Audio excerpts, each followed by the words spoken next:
Shut up and sit down.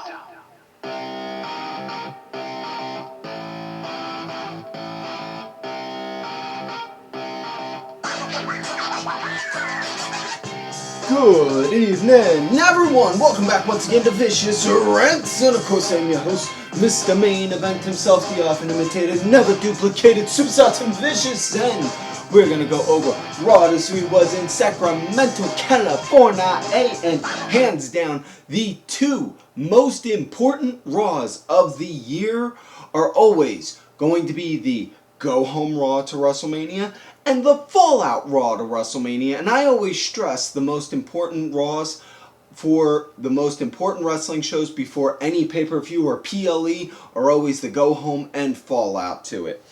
Now, before we go and talk about the show and all of our other little shenanigans and such, first things first, folks, want to remind everyone to make sure you follow and subscribe to the Main Event Wrestling Network. We are growing and spreading like wildfire, folks. We got the Main Event 24-hour stream coming up Memorial Day weekend. We got all kinds of goodies lined up. The BWO just got themselves a new writer. One of the hosts of OTM, the OTM podcast, Ian Garavaglia. There is just so much. I don't know on how much I don't know on how to put it condense it.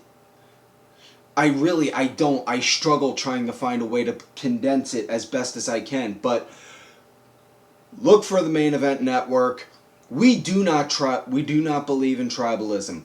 We are open to wrestling of all shapes and sizes. If Lucha is your thing, we got that covered. If AEW is your thing, we got that covered. If WWE is your thing, we got that covered. Heck, you know what? If JCW is your thing, we got that covered. Folks, we love wrestling. That's it, plain and simple. We don't discriminate. We don't judge. We don't tribalize. We just love and share our love with you people. So please follow the Main Event YouTube channel. In the link for that is in the description tab, as well as the link for our Twitch page and our Discord page, where you can talk to any and all of the stars of the Main Event Network. We are there. We speak, and we're always open to hearing what you guys got to say. So now that we're done talking about that, let me remind you all on how we pay these funny little gimmicks called bills. So, we are WWE Shop affiliates, and what that means is, if you want to go and get yourself a hot piece of WWE merchandise, all you got to do is click the link in the description tab, or if you're watching this in video form, scan the QR code right there on the screen, and it shall take you to WWE Shop. You use our preferred link and make a purchase for whatever item your heart desires. And we here at the Vicious Studios humbly receive a small nominal commission based on said purchase, which in turn helps us improve the show for you guys. As you may have noticed, for the past several months, I've been screaming it to the heavens. The audio and video have improved. Folks, we couldn't have done it without you guys. Thank you. Also, want to remind everyone that we are affiliates with the Skull Shaver. I am bald, and bald is beautiful, and I stay that way thanks to the Skull Shaver. It is the #1 tool in my grooming kit. Folks, it has got a sleek ergonomic design, slides right into my hand. Turn that button on, boom! 60 to 90 seconds across my head, I get a nice clean cut shave, and my head is nice and bold and smooth and shiny.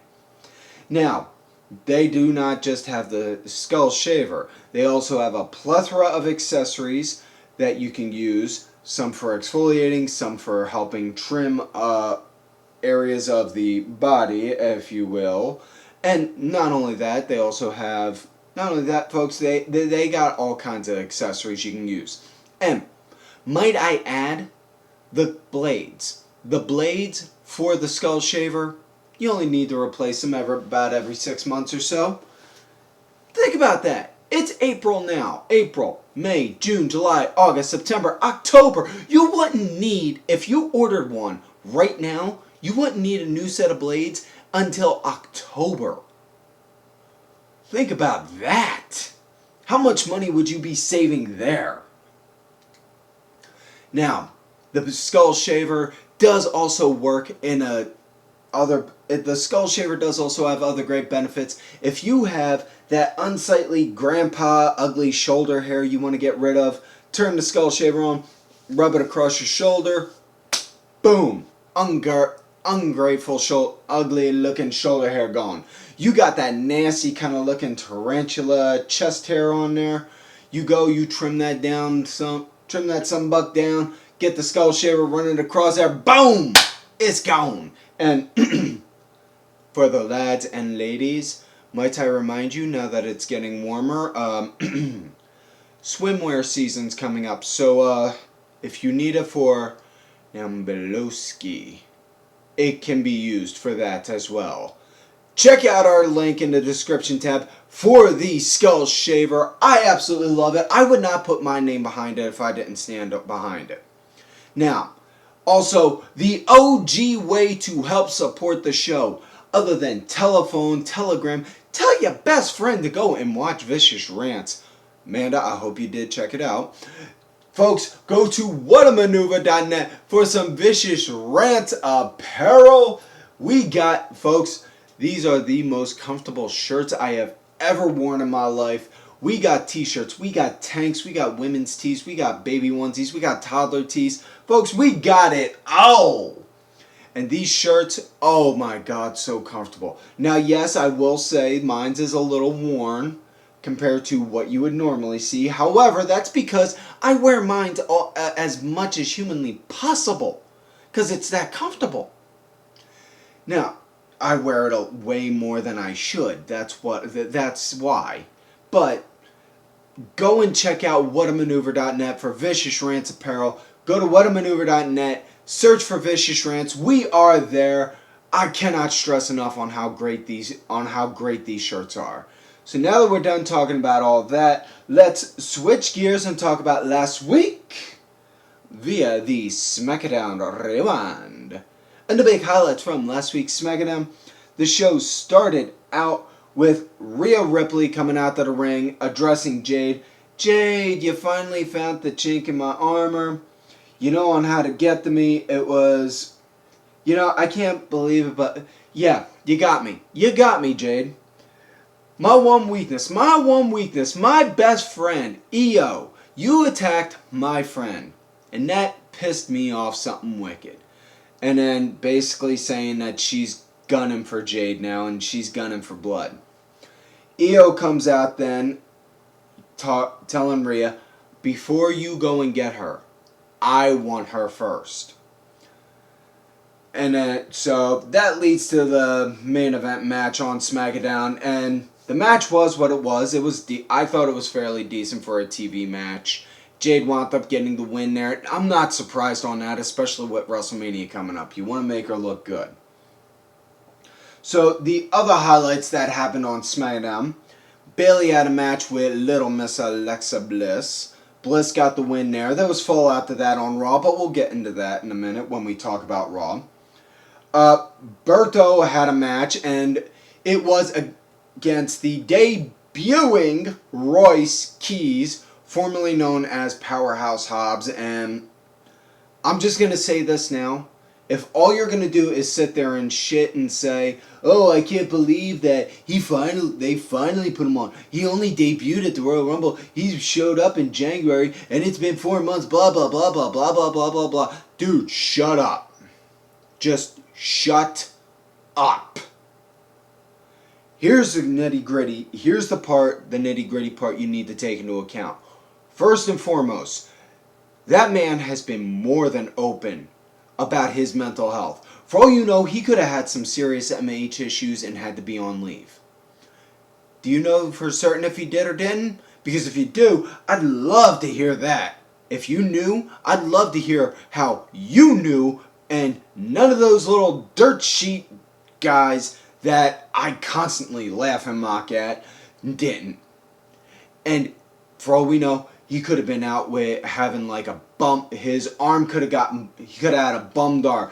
He could have popped him, something could have popped or tweaked something. And he had to sit on the sideline. We don't know. For all we know, it could have been just creative had nothing. But we don't. So, instead of just sitting there complaining and whining and crying and shitting all over the fact of, now they finally put him on. It's only been so-and-so amount of time. Dude, complain about it and grumble about it in your head, but appreciate the fact that he's finally on frickin' TV. It's not that frickin' hard. Just make me have to break out the pimp hand and slap you. Please, please don't make me. Either way, Royce Keys had his match against Berto. Damn good match. I thoroughly enjoyed it. Beat the hell out of Berto. Slapped him up something stupid. And got the win. 1, 2, 3. No shock there. Pat McAfee addressed CM Punk, Cody Rhodes, and helped build up more hype for the WrestleMania match. First and foremost, he addressed Punk because calling him Pat McAfee. And we're not going to get into politics here and there. We don't do that here on this show. No. Wrestling is meant to be an escape from all those kind of stresses. We don't do that here. He wound up addressing Punk, telling him, you call me all that, and you go and you say all this stuff, but let me ask you this. You got over 250-something items selling on WWE Shop, which, cheap plug, you can get any of them using my preferred affiliate link. But when you go and cash those TKO merchandise checks, which account do you deposit those checks in? The one titled Poor Families Who Can't Afford WrestleMania Tickets, or the one that's titled I'm Sorry Saudi Arabia? And just, hurt pieces there. Shots fired, bro. Shots fired. And then addressing Cody Rhodes, or not even addressing Cody Rhodes yet, I'm sorry, I'm jumping the gun. He then addresses about with the WrestleMania ticket prices, saying that Pat said, I talked to Dodge Ram, and starting now until the end of Monday Night Raw, which, side note, this special offer is already long gone, so don't get mad at me if you didn't take advantage of it. Tickets for night 1 of WrestleMania are 25% off because Dodge Ram is covering 25% of those prices. And the reason we're only doing night 1 is because we only need night 1 because night 1 has Randy by God Orton. And then he starts hyping up Randy, throwing shade at Cody. Cody comes out. They go back and forth on the mic for a minute. Pat makes a stipulation that if Randy doesn't win, he'll never see Cody. He'll never step foot in the business ever again. And then after that, some back and forth squawking. And then there's an epic stare down. And then you see Randy on the Tron. Hey! Cody! Over here, bud. Left something for you.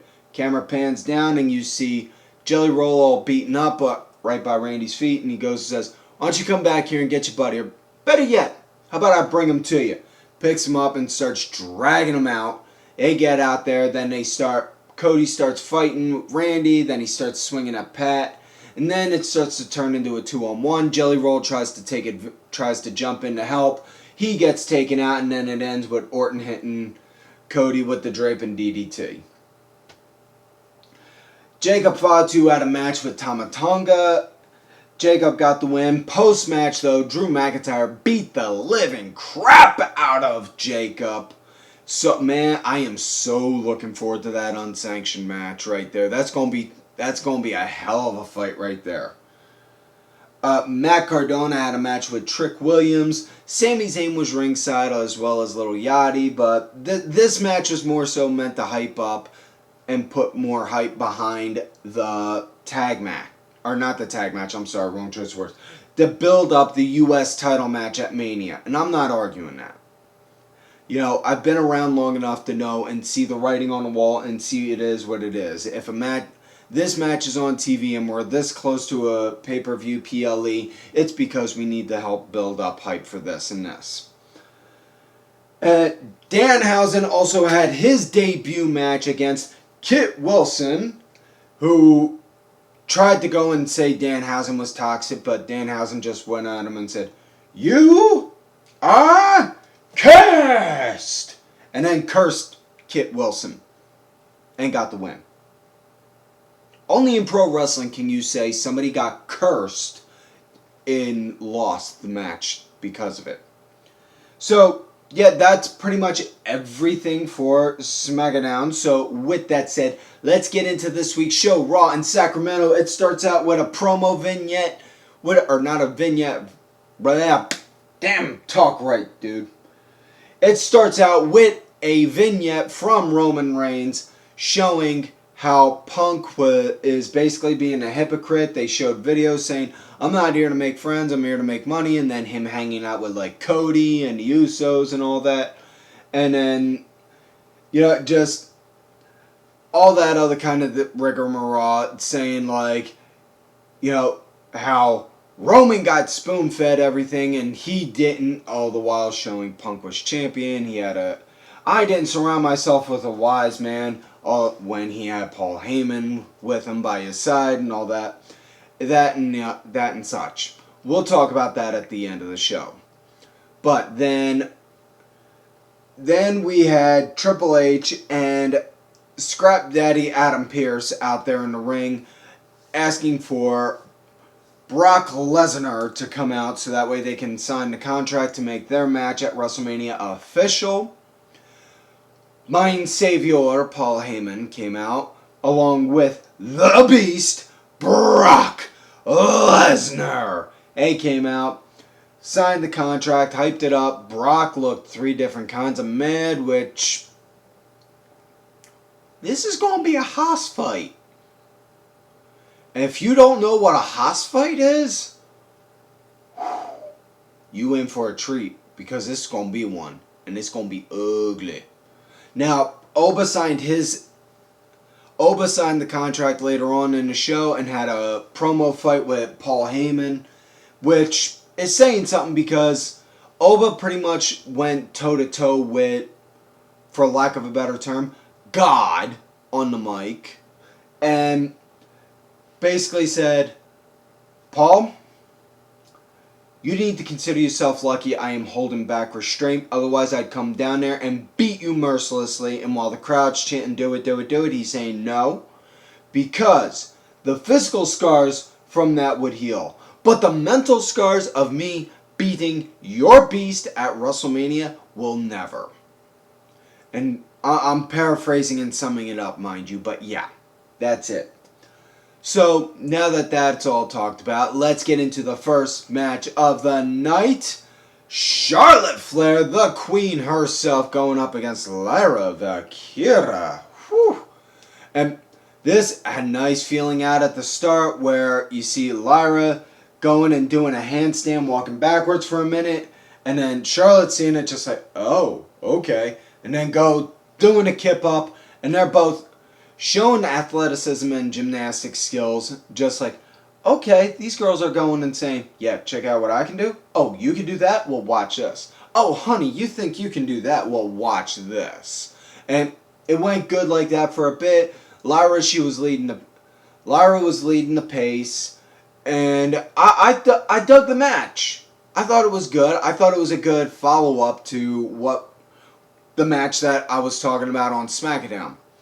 Now, Lyra wound up getting the win, and this came to be because at one point they were fighting outside. Charlotte threw Lyra into Bayley, who was ringside, and then she started had some little squawking moments with Bayley, and as she's doing that, Lyra then, as on the inside, boom, scooped, rolled her up for the 1, 2, 3, that was it. It ended with both teams getting in each other's faces, blah, blah, blah, blah, blah, blah, blah, blah, blah, blah, blah, blah, blah, blah, blah, blah, type stuff. Next up, we got trios actions. The Usos, yeet, going along with the megastar, whose name everybody's saying, and it is L.A. Knight. Yeah, dummy. Yeah, let me talk to you. Going up against Solo Sikoa, JC Mateo, and Tonga Loa. And I know what you're saying to yourself. You're saying, first and foremost, you're saying, why the hell am I still watching this man's show? The answer's simple. This beautiful beard right here.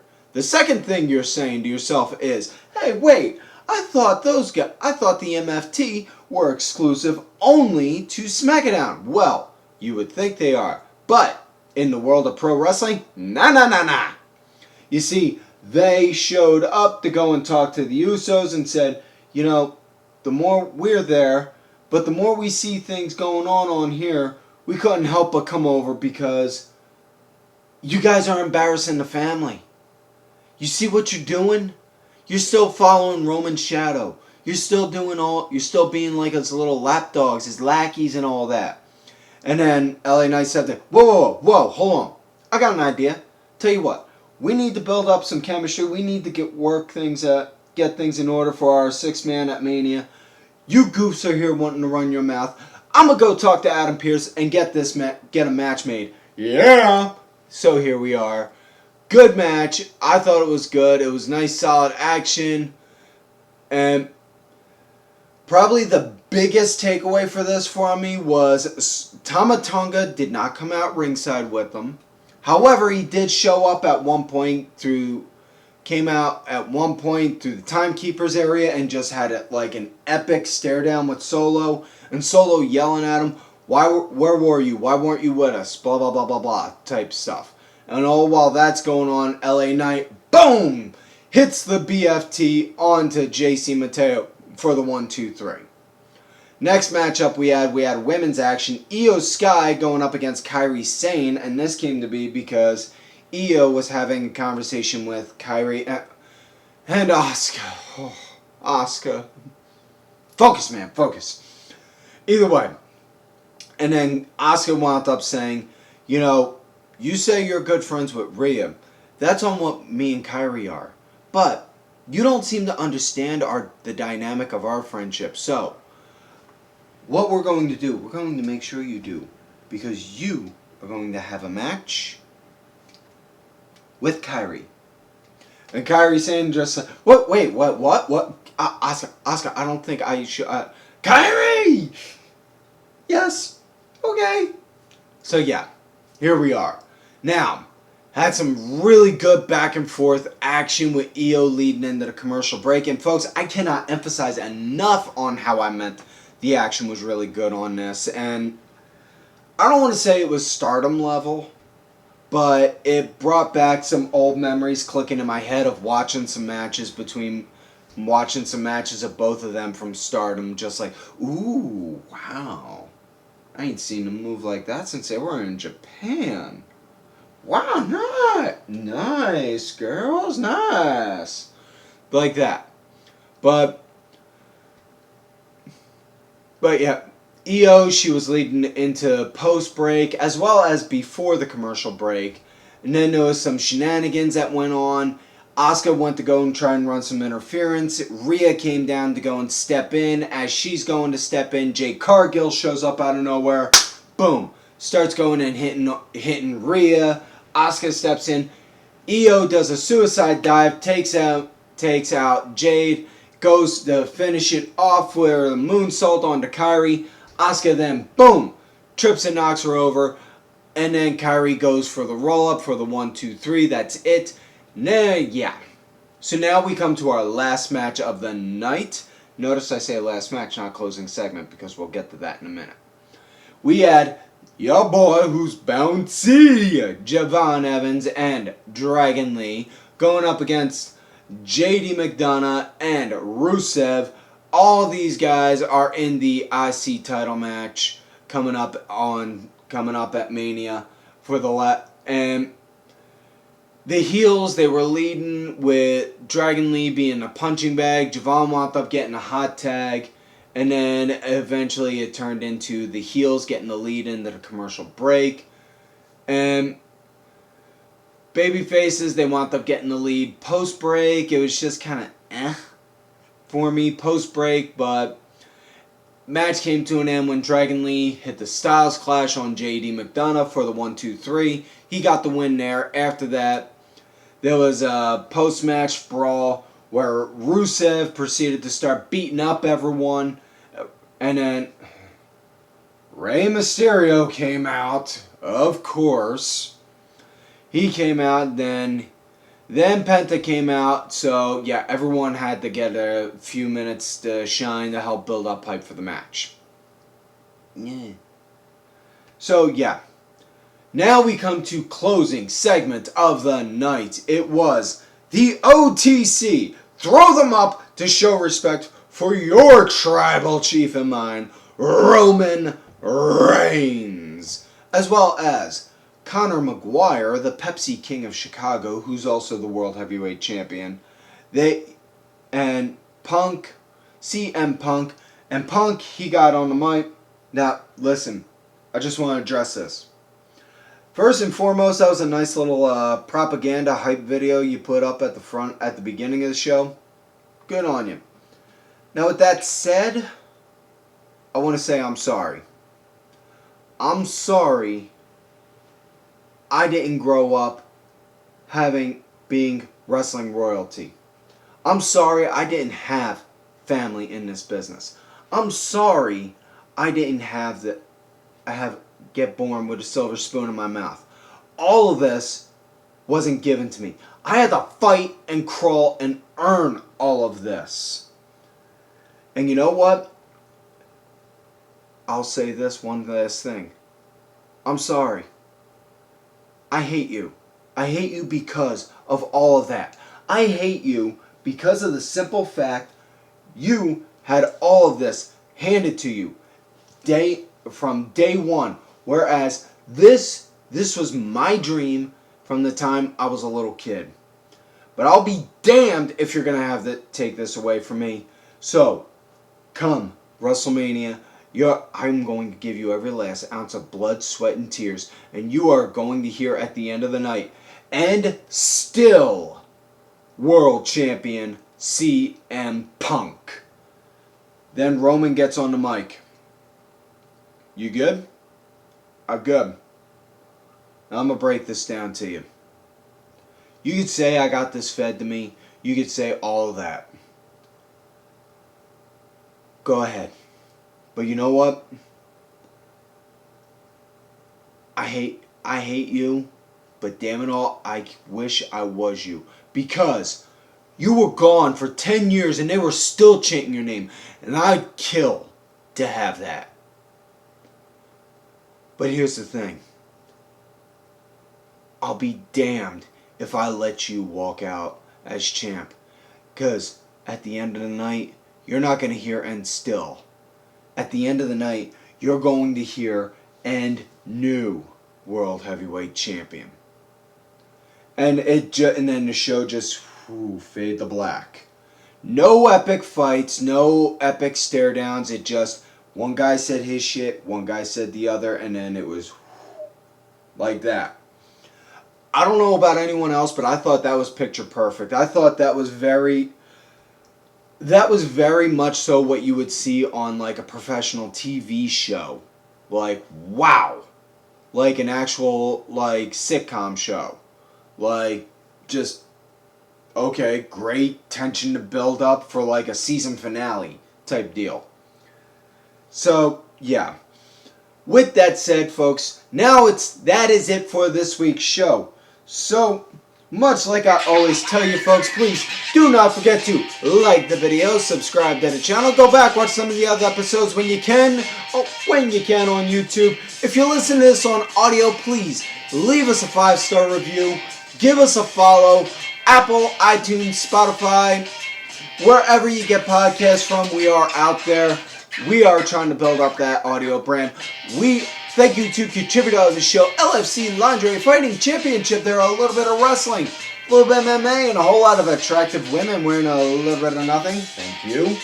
Also, folks, do not forget to follow these cool-ass guys right on Twitter, DSB_IV, Main Event _Net, Sergeant Curry Pants, 3 Count Thursday, and DDryer1986. I am Tim Vicious out there on all the socials.